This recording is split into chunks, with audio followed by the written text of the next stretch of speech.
All right, we are back this week. Nick and David, and I think at least one other person will pop on in a little bit here. And we're going to talk about health insurance this week because a lot of people really don't understand how it works. And we're going to kind of give you the lowdown on what to expect. And Nick, how you doing?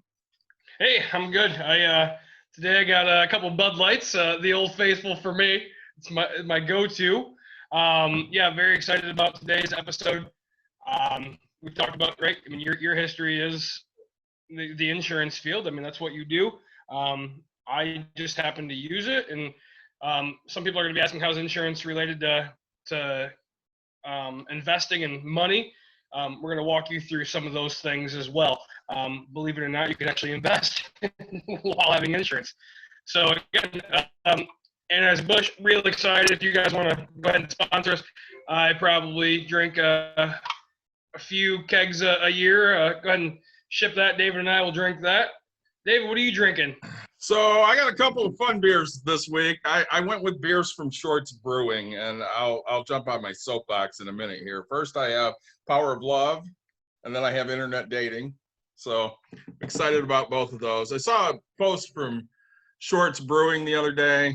They have a pub in, I think it's Bellevue, Michigan, basically saying that, hey, Mike, basically saying that, please stop coming in and screaming at their employees for, the fact that you have to wear a mask. So that stuff kind of charges me up a little bit. So I figured I'd support Shorts this week, and the people that are yelling at employees, kindly go fuck yourself, because, I'm sick of hearing that type of stuff, No employee should have to deal with your bullshit. So that's my little soapbox thing there. Mike, you drinking anything fun, or? I almost feel like I'm doing what I've done before, but it's still the Forbidden Fruit Cider by the Papa Brewing Company, but this time it's blackberry and blueberry flavored. Oh, how is that? It's really good. That sounds awesome. I need to I get bought some that of that. Friday night to hang out with some of the PTO parents, and that sounds like awesome. Sounds like we need to hunt them down to maybe sponsor us for some of those, because that does sound great. Yeah, their ciders are good. They've got a good vanilla porter. About the limit to what I've had. I went with the Old Faithful Bud Light, so I'm enjoying it. Nick, since you said this earlier that I had you until the rosemary, you can barely taste any rosemary. Really? Yeah. Is that the soft parade? No, this is Power of Love. Power of Love. It's a shandy-style ale brewed with rosemary and raspberry and blended with homemade lemonade. All right. I'm excited about it. It's very good. But so shout out to Shorts before we get into this. I stopped at the beer exchange after work, and I had a soft parade and a Bel Air Brown, so I kind of ordered Shorts today as well. We need to do this. Okay, so viewers, the beer exchange is a place down in Kalamazoo. Okay, because this is financial, you guys need to know about this. I'm gonna tell you my story. Really does tie in. Yes. So, all right. So the beer exchange, right? So you from everything I'm told, this is what I'm told. You want me to tell it? No, I'm telling. I'll tell my side and what happened. So you go there, right? And the beer every 30 minutes or hour, right? The price of it goes up and down. So 15 minutes? Yep. Yeah. And so, right, the price of this can becomes cheaper. The price of this one, it depends on what they're buying. And so prices are fluctuating. There's a ticker going all the way around this whole thing. And me being a financial person, me loving to drink, right? I'm like, this is a place for me. So I get so excited. Finally, I don't know. I mean, years, right? Years of thinking of finally going, and it's 40 minutes from me. This isn't crazy drive, but we're headed down there for a concert anyway. So we stop in, and it's like noon on a Friday, right? Yeah, they don't start until 6. Yeah, come to find out, none of the fun of this, right, starts until 6.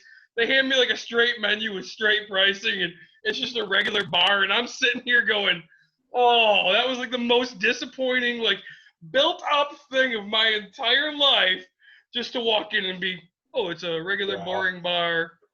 And Yeah, you so got to I go was after so 6 disappointed. to enjoy it. Yeah. And then a So few if times a anybody, night, the anybody, market crashes, and then the beer, the drinks are at their lowest possible price for how they price it. Like you can sure, get Miller High Life for like $1.75 is like a 14-ounce Pilsner. it's not bad. Yeah, it's not. Let's say it's not bad. I remember I just bought. We ended up buying a couple cans and eating some quick food, and it was, we were the only people there, right? I'm the only person that drinks at noon, so I've been but there at yeah, noon before and drank. it's a And real other places at noon.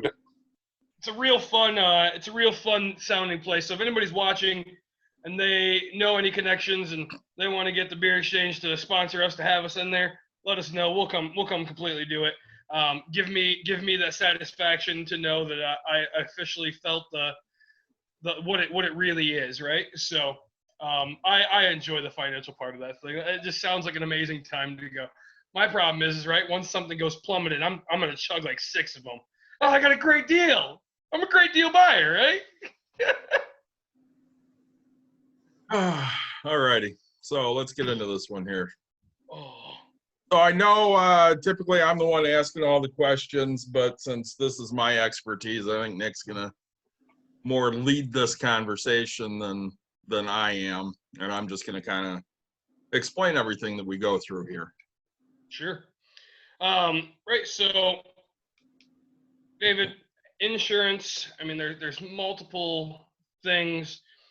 You see all these acronyms. HMOs, POS, PPOs. Um, what are they? What do they do? Can you tell me about insurance in general? So each of those is a different type of plan, and they're all governed by different oversight legislative bodies. Okay, so in Michigan, it's DIFS, which stands for Department of Insurance and Financial Services, maybe. Don't quote me on that. I may be wrong. So for an HMO is a health and maintenance organization.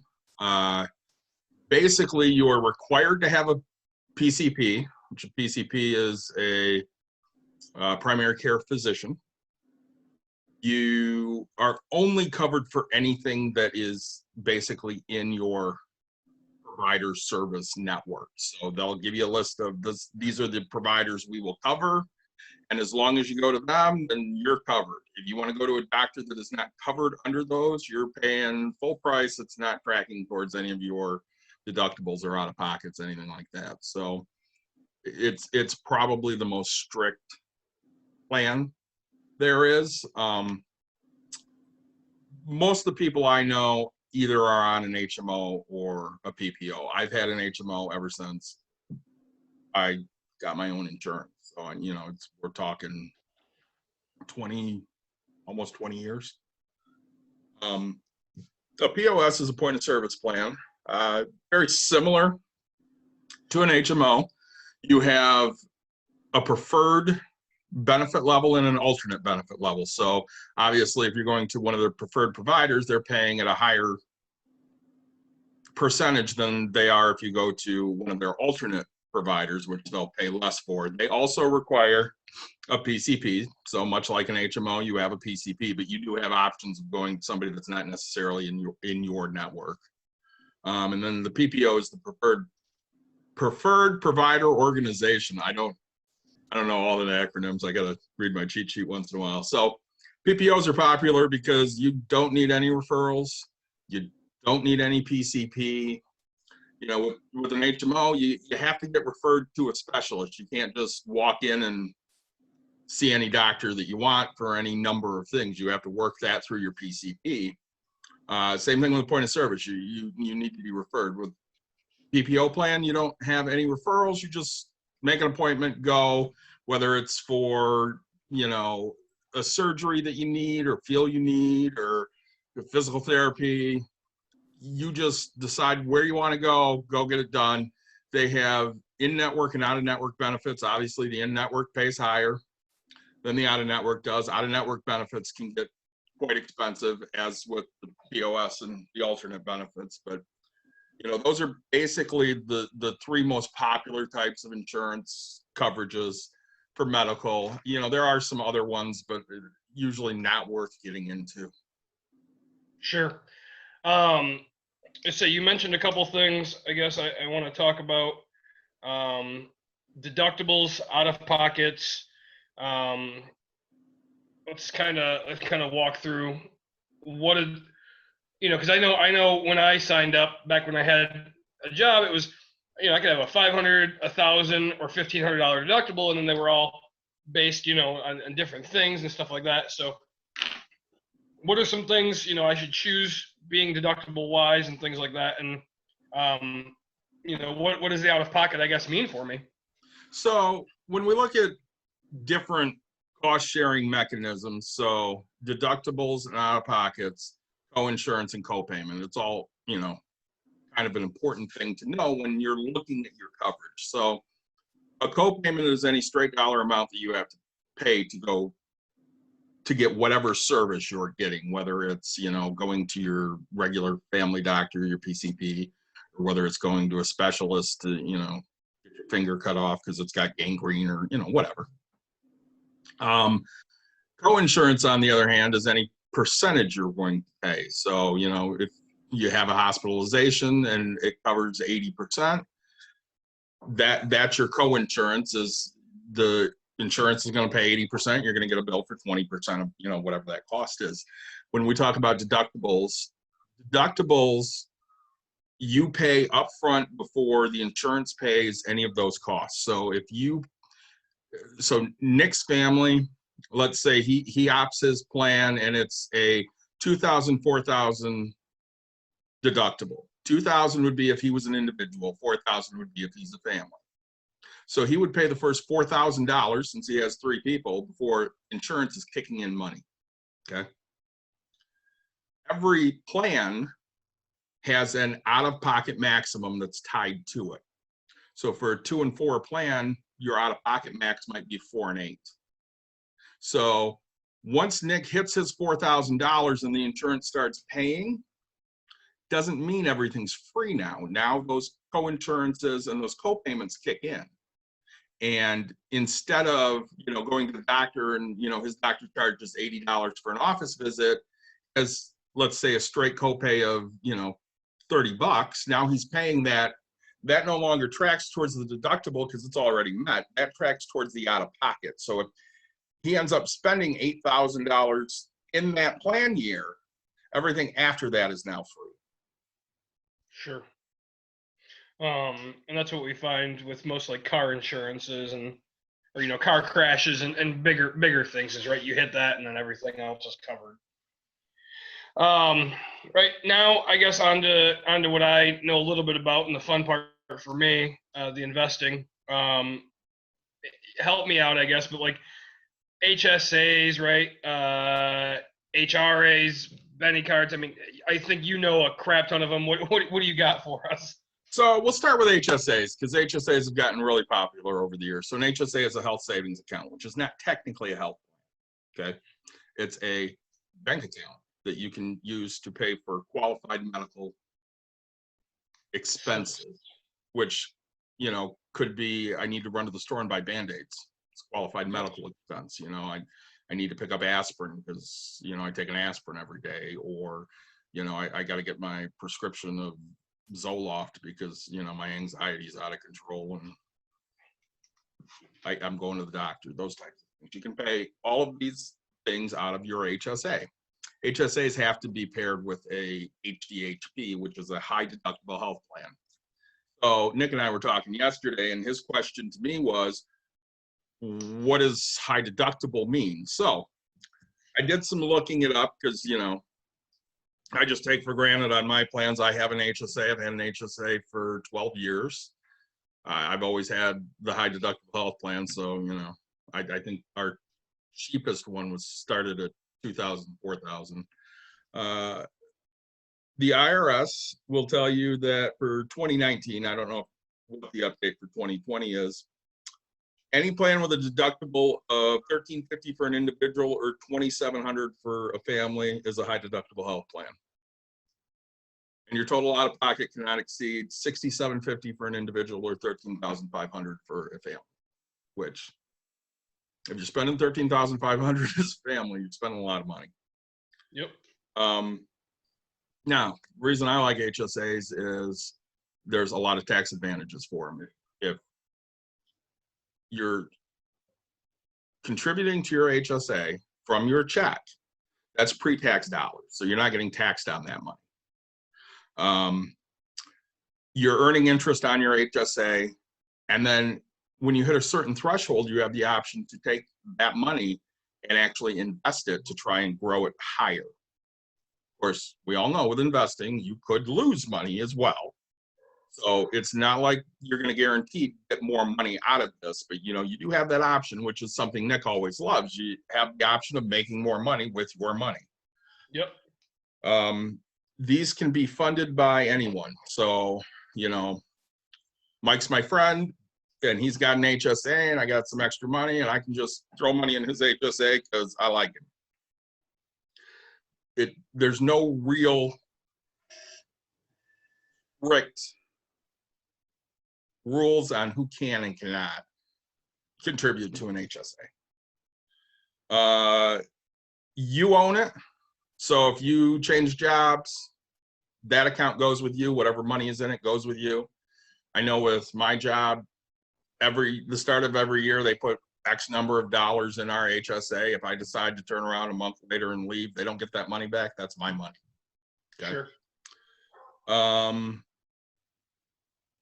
Because you can take it with you, the money does not disappear. It is always there until you spend it. So there's no use it or lose it like there is with some of the other plans. I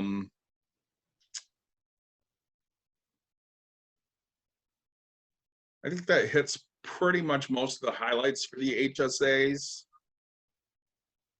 I know Nick really likes the investing aspect, and you had an HSA with your former job, didn't you, Nick? Yep. So, right, year one, or not year one, a few years back, they finally offered it. They used to just give us $500 right into it. So your $1,500 deductible looked like $1,000 deductible, kind of just right away. And then they said, nope, forget that. You have to put in 500 and we'll match 500. So $10 a week, pretty much. And then they matched it. So, forced to do that. We found out that there's a max that you're allowed to put into these. So guys, you can't just put your whole paycheck tax free and invest it. My wife and I, between the two of us, we came really close last year to reaching that because I'm treating everything as a financial tool. And I didn't know that there was a max at that point. So right, I still have it, as David said. This is, as David said, this is it's a thing that stays with me. It's my money. So right, I can still use that, and yes, it does have to be used towards medical expenses. But so I just have a small nest egg sitting around there. So yeah, Nick brings up a great point. There are limits on how much you can put in. That's pre-tax dollars, and I believe for 2020 that's $6,750. Might be $100 off on that, but it's around that number. Yeah. After that, you can no longer contribute tax-free. So I say, and it does include whatever match, right? So when David said, hey, it doesn't matter who puts it in, it's literally per account. So when I said that, they gave me $500, I was doing miscalculation because I thought it was just me personally and not what they gave me as well. So just a heads up on that. I say we had in our other plan, like the $1,000 deductible, the 500, we had this thing called an FSA, right? I think it's a flex spending account. correct. You want to touch base on what that is, I guess? Sure. So Nick and I touched base on this yesterday because he asked me what a Benny card was, and I've never heard of a Benny card. So I started looking that up, and those can be used for any of the benefits we're going to talk about right now. But for him specifically, it was for his flex spending account. So flex spending accounts you can use for medical expenses.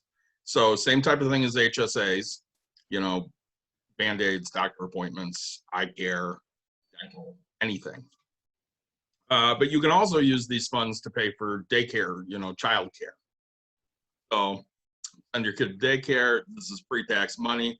The big disadvantage to a FSA is if you don't use that money in that year, you lose it. So it's gone.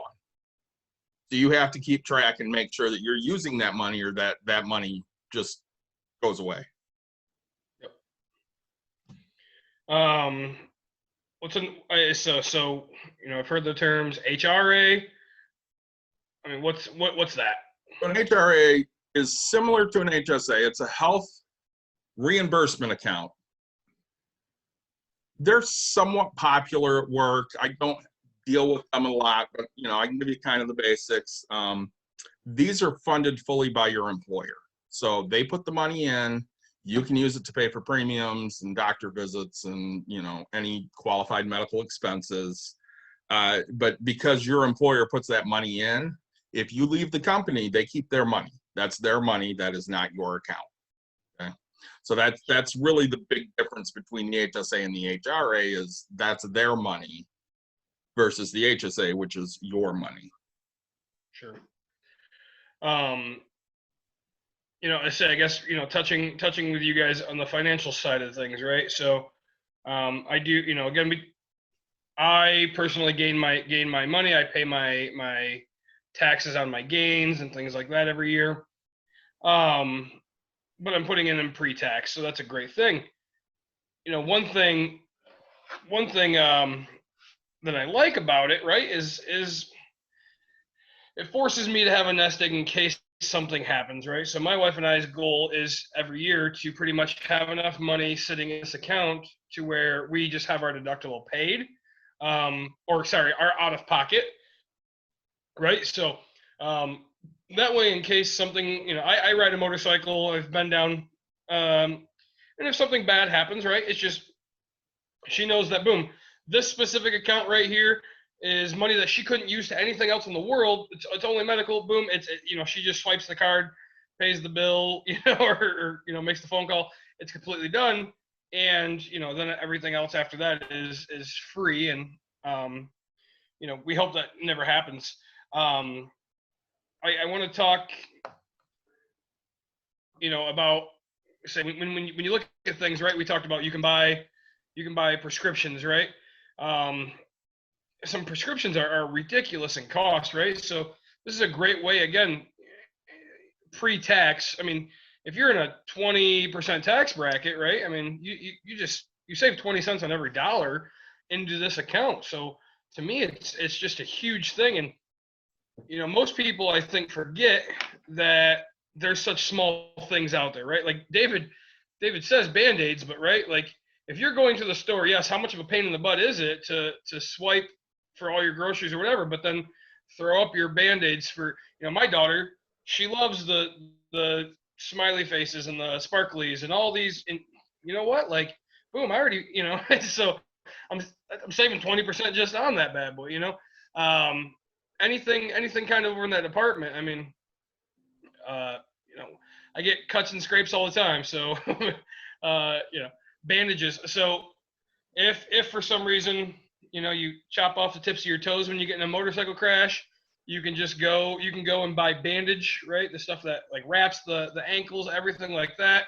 Cover up all that. And again, you've paid for it. So it's a great way to save. The only thing I guess I can tell you guys is some people, if you're if sometimes you get into financial tight spots and you think, hey, I can go spend this money on pizza, there's a chance that you're going to get audited, and then they're going to want to see all receipts for all of this stuff, or they're going to want to see the transactions, right? So, just make sure, I guess the only thing I can tell you is make sure you're being honest with what you're doing, right? And Yeah, as I said, if you're buying this stuff and it's ibuprofen, aspirin, blah blah blah, and you know what, make 2 transactions. Nope, sorry, this has to go on this card. This has to go on that. So it'll make your life just that much easier, and you'll invest in you'll invest in a greater way. So I say I love the investment thing. Any other acronyms out of ways to save or things like that we've missed, David? No, I think that really hits the highlights of the acronyms, the different types of plans that are out there, the ways to save with them, kind of the little intricacies each one has. The next thing I really wanted to hit was the Affordable Care Act, because it gets a lot of misinformation spread out about it. You'll hear it, especially a lot this year because it's an election year. They're going to talk about how they hate Obamacare. And then you're going to find the idiots that hate Obamacare that love the Affordable Care Act. Same thing. It's the same exact thing. All right. Now, people complain all the time because it's so expensive. I can't afford the insurance because Obama raised my rates and I didn't get to keep my plan and blah, blah, blah. So here's the deal. I own a company and I hire Nick. And I give Nick, let's say, Nick, I can only pay 18 an hour. I know you're used to making more than that, but I can only afford that because I also have to pay insurance on you, and insurance on you, per month, you're still going to have to kick in $175 a check. Jeez. Okay. So like $350 a month, he's going to have to kick in. What Nick doesn't know is for that insurance, I'm probably paying upwards of $1,500 to cover him for that month. So people sit there and they go, well, I don't understand why when I go to try and buy this plan, they're going to charge me premiums of $1,000 and then I still have a deductible that's, $2,000, $4,000, whatever it is. These are the same things businesses are paying for. Okay. Insurance is not cheap. This has become big money for people. Dying is typically the cheapest option. Because especially if you have life insurance, you're usually worth more dead than alive. It's sad. It's sad, but it's true. And I between my retirement accounts and my life insurance, I'm worth over $500,000 if I drop dead. I don't have $500,000 right now, to go and buy anything. Yeah. My wife will if I drop dead right now. So kudos to her, I guess. It's like, we were talking about that a while back. It was, you are always if you have any life insurance at all, doesn't matter if it's 401 or anything. If you have any bit of life insurance, when you think about it, right, when you're doing your financial net worth, you are always worth more dead than you are alive, and that's the saddest thing in the world to think about. Like, even if it's $5, right, like, officially dead, I'm worth $5 more than I was any time living on this earth. So that's why David and I, right, we changed that mindset of, this isn't a money thing. This is about how we impact the world and what we do for you guys, what we do for other people out in this world. Like, this is where our passion comes from, is because I never want to feel that I'm worth more dead than I am alive, right? Like, I never want that feeling. Yes, it's crap to know that that's out there. I never want that feeling, right? You should never have that feeling. I say the Affordable Care Act, right? So, and that's what most people, I know you touched base on it. I want to give my 2 cents on it.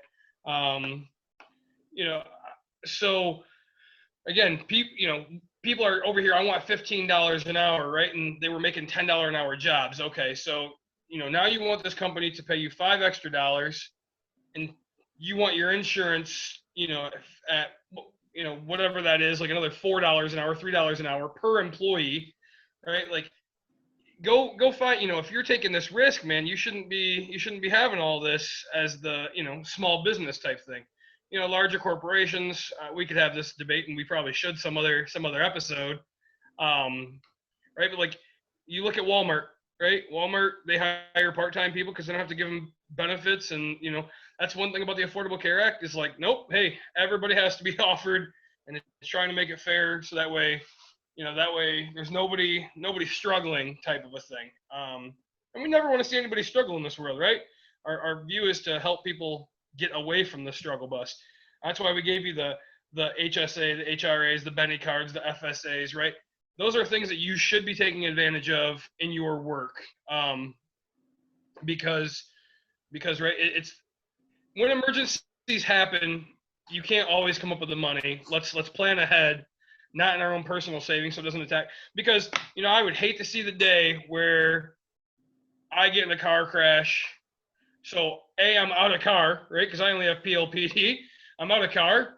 I have, I don't care, 100 grand in medical bills, and my wife has to stay at the hospital. So now she has to eat the food that's at the hospital, which I don't care, $5 subs every, right? But when you think about it, like it's not just that hospital stay that's expensive. It's, man, I got to come out of this. So, I want you guys to, that's how my mind works, right? Just to talk to you guys. My mind thinks worst case scenario of this, and then like builds like the actual like, again, most people don't think, hey, the $5 for food, like they don't add that up. People don't add the drive time, they don't add the car, they don't add the this, like my mind just goes, I need every little bit of this and completely spelled out. But say the Affordable Care Act, I think, if we got it to a point to where everybody was able to afford, right, insurance, and we can cut down on some of the things that they charge, hospitals and all these things, it could be more affordable for everybody. You want to say hi? Let's see.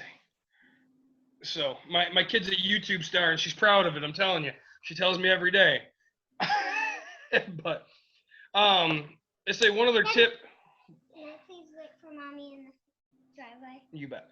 One other tip, I guess, with most insurance, I know because my wife works in the hospital, we talk about it. You can call your insurance and see what we live in Grand Rapids, Michigan.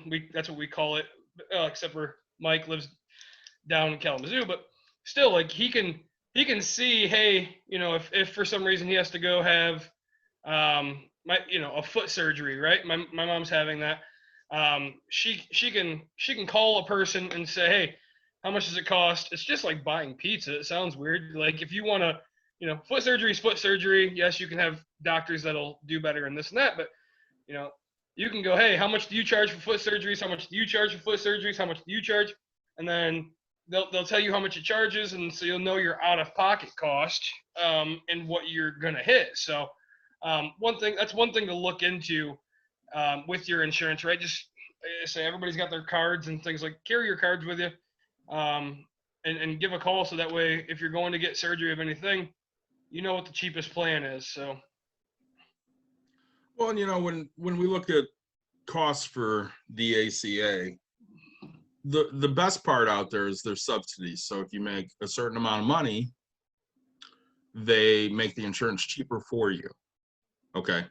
The difference is if you fall off the subsidy cliff, we'll say, that's when it starts to get really expensive. So for Nick, he's not working at his job anymore. Let's pretend his wife doesn't have insurance and he needs to get insurance because he has a young daughter at home and they all need to be covered. So for Nick,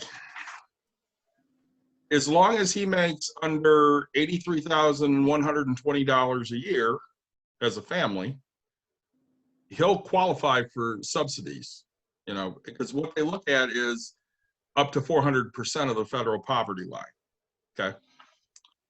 So same thing for Mike. He's a family of three. He could get on a plan if he's under $83,120. Now, if he makes $83,130, no more subsidy. He's footing that full cost, which is going to be very, very expensive.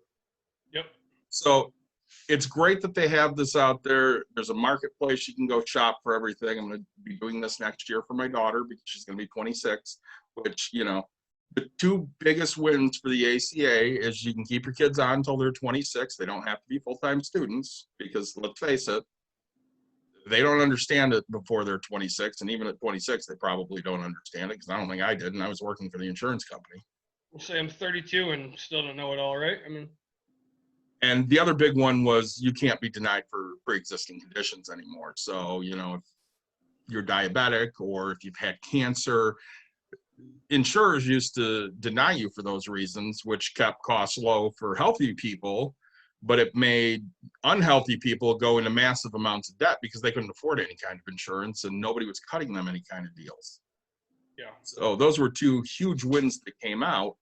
And, you know, people like to talk all the time about how expensive the Affordable Care Act is. So I looked up some stats because I love stats. So healthcare costs have been rising at alarming rates for the last several decades, pretty much since the 80s. Before the ACAs, premiums were rising over 10% yearly nationwide. Okay? So if a premium on an employee was $1,000, you can expect it to be $1,100 next year. It's just going up and up. After the ACA was passed, premiums, their rates have been raising between 2 and 6%. So that started to get them a little more in line with a more affordable option, I guess is a good way to put that. Still, I can't say any options out there are affordable. I think the worst thing they did was calling this the Affordable Care Act, because if you've lived in the US long enough, you know that nothing about healthcare is ever affordable. We touched on it earlier, you know, when your job covers you, the company's paying tens of thousands of dollars every year for one employee just in premiums. That's not even for the care, that's just to cover you. Yeah. Which is why when you go and try to buy your own insurance, it is so expensive. Okay, this is one of the bigger money-making vehicles that's out there is, you know, selling health insurance, really selling any insurance. How often, Nick, do you use your car insurance? I've been driving for, gosh, 16 years, 15, 14 years, never once. Yeah, I've used mine a couple times, maybe. I don't even think I think I've used it once. Yeah. My mom has used hers more because people like to hit her new cars. You know, my pickup truck got hit 5 or 6 times and it had steel bumpers. It never got fixed once. It didn't need to. Yeah. You know, the only car I think we've had fixed is Dawn's VW when, you know, she got hit front end. And that was an expensive bill. And of course, what happens when you turn in a claim? They jack your rates. Yeah, I say it just goes up. And that's, you know, that's when it comes back to healthcare, right? So, just like car insurance, that's a great way to explain things. Is, you know, so we're giving all these healthcare, and granted, you might not use it, but your coworker did, their kids did, and every time that you have kids, and you add to this little pool of people that you work with, right? I mean, and then that's more people they're gonna have to cover, and so it costs more money, and that's where this growth comes, because people keep using it, and insurance isn't out there to, you know, let's put it the other way. Insurance is there to make money, right? They're not there to give things away for free. You know, I wish there wasn't, you know, this greed of a thing, and they didn't allow it, but that's my opinion. You know, I also think that you should be able to. The only problem, and I'll be honest, like with the Affordable Care Act, is this forces everyone. Obamacare forced everyone to have insurance. Okay, well, you're financially wealthy people. You know, you're in our area, right? Your Myers, your DeVosses. No, right? You should be able to go in and say, hey, look, I'm going to pay you cash, because these, you know, the problem is even we talk about the poverty line, or, you know, just above that poverty line.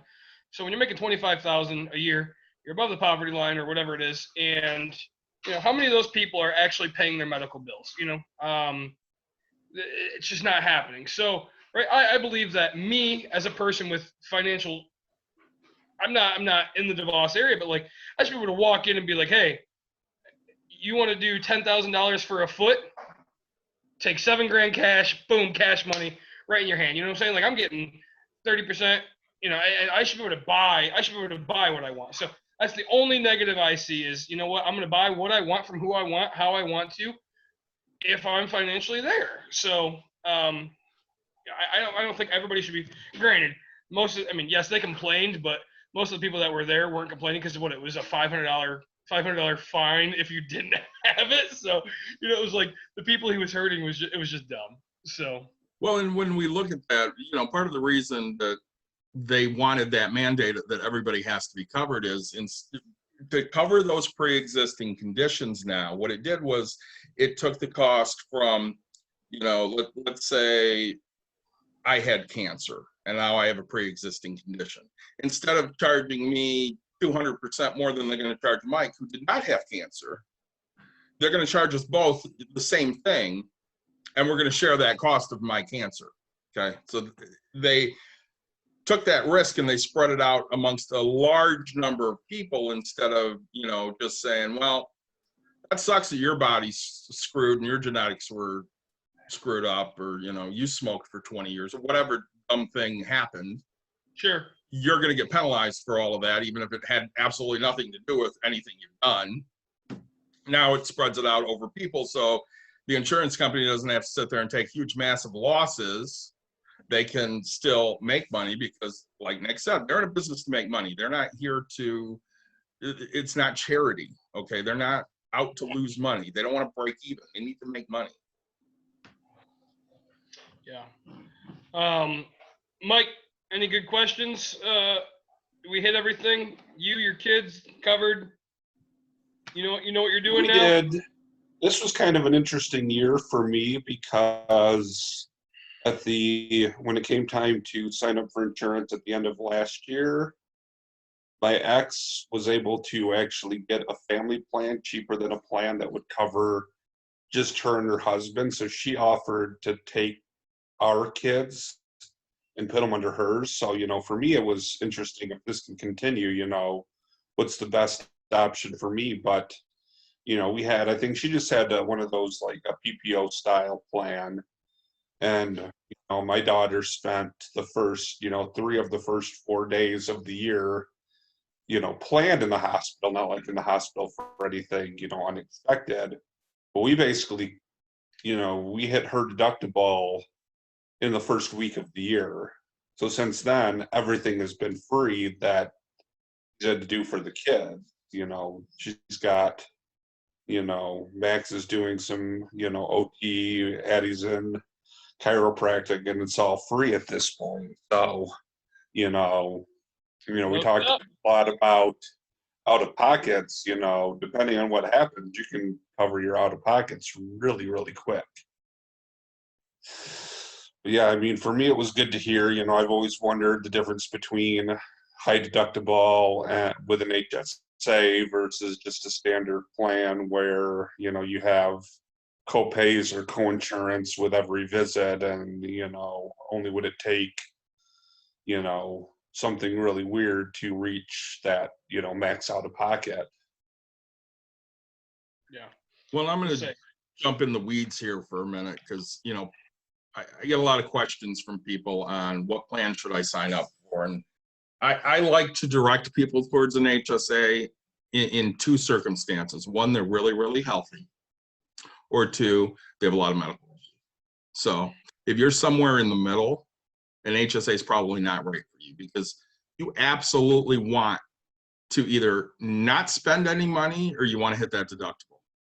Yeah. Because at that point, it was a money-saving decision. Okay. If you have $1,000 deductible and you pick an HSA and you spend $895, you cost yourself money because you probably would have spent less on a traditional plan where you're just spending your co-pays going in, you know, and you have whatever cost sharing, you know, weekly, bi-weekly is taken out of your check for those things. So most people know somebody that has some idea. When you get your plans, sit down with that person and say, okay, this is what the company covers, this is what I have to pay out of each paycheck, what makes sense for me? Because they can usually make some good decisions, you know, at least give you enough guidance so you can say, okay, well, I'm probably better off going in this direction than the other direction because, you know, in the long run, you know, I'm looking at a surgery next year, so the HSA really makes sense because I know I'm going to hit that deductible and maybe even my out of pocket. Whereas, hey, I'm healthy and I've been healthy, and I'd just rather take the risk of, you know, being on a traditional plan and spending less money. Yeah. Let's say you know, I always tell people, I'm like, look, if you know that you're on prescriptions, right? So like if you're a diabetic, there's probably a good chance you should take a really low deductible. You should just meet all that stuff. You know, Mike did it this year with his kid, right? Smartest thing, man. Schedule everything right in the beginning, save up your money and pay it, and then right, freedom becomes. So you know, so if you know that you're spending money right, I vote, you know, go with the lowest possible, and then if you're using it as a tool, like, yeah, I say I'm big, I'm unhealthy, but I don't, you know, and let's be honest, if I'm unhealthy, I wouldn't know it because I don't go see a damn doctor anyway. You know, so at that point, it's like I'm going to take that risk and just take the HSA with the higher deductible, and you know, if it happens, then I guess I'll pay for it there. But however many years it's going to take, I'll have that money saved up. So, you know, I guess I do things in a financial sense. So, anything else to add from anybody? I think for my part, I hit the highlights. Yeah, say Bud Light, say Anheuser-Busch, appreciate it. Always great to drink some Bud Light. Guys, like, subscribe, share the video, let everybody know what's going on. Mike, what was that cider again? It is called Forbidden Fruit. Yeah, from Paw Brewing. So if anybody knows anybody Paw Brewing, reach out to us. We all want to try it. I mean, Mike can try it again. We're looking for that sponsorship. Guys, again, I appreciate you guys watching, and have a great night. Yeah, I'm gonna give one more shout out to Shorts. I'm sorry people yell at you in the brewery there. Tell them to piss off, and I'll keep buying shorts. And I'm gonna make that as a shirt. Just piss off. Thanks for joining us again this week, guys. If you have ideas of things you'd like to hear, please let us know. We're always looking for ideas. I'm hoping next week we can catch up with DJ and see how the house buying experience went. I know we've been teasing that for a couple weeks now, but I think he's getting ever closer to closing. So I'm kind of hoping to get towards that point when we can sit down with him. So Yeah, other than that, it's been good joining you boys as always, and we'll see you guys next week. good night.